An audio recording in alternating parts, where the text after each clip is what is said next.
Hi guys, welcome back to my Amazing Kitchen. And if you are new here, kindly join the amazing family by subscribing. In today's video, I'm going to be sharing my creamy rice porridge recipe with you.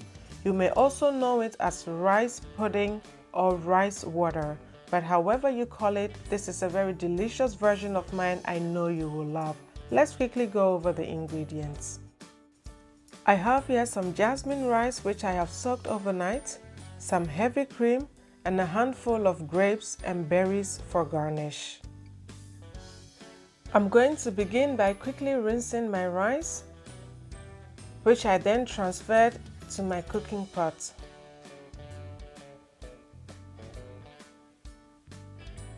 I'm going to cover it with enough water, and I added a pinch of salt. I'm going to stir to loosen up the grains and bring it to a rapid boil. Once it begins to boil, we are going to stir frequently and add more water as it continues to cook. Now don't make the mistake of covering your cooking pot because it is going to boil over and create a big mess for you in the kitchen. You are going to continue to add enough water as the water evaporates to meet the consistency that you would prefer for your rice pudding to be. At this stage, I would have usually added some water, but today I'm going to add some heavy cream. Yes, you heard me right, full fat heavy cream.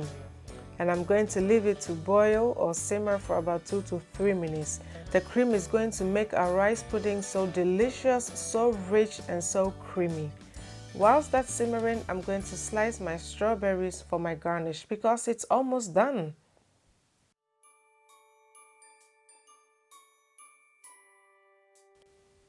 And there you have it, my creamy, rich rice pudding. This is exactly how I want it, so creamy, so thick and so rich. I'm just going to dish it out and garnish with my berries. You may use any fruits you have available, but I find that the berries complement the cream in the pudding so well. If you prefer, you may also add some sugar when you add the cream. But because it's so rich and creamy, I don't think you would need the sugar. You may also add some maple syrup after you garnish it. And yes, you are seeing it correctly. I'm still adding some evaporated milk. Nanka mama sanfa milk and kahupa nanka minya fancy. Yes, and guys, and that's how I make my creamy rice porridge. I hope you are inspired by this video to make some for your family because I know they will be thankful for it. Share this recipe with your family and friends and they would be happy you did. I want to remind you once again that cooking should always be fun and exciting. So try to cook each meal with love and see it radiate through the hearts of your family. Thanks for watching guys and see you in my next video. Bye.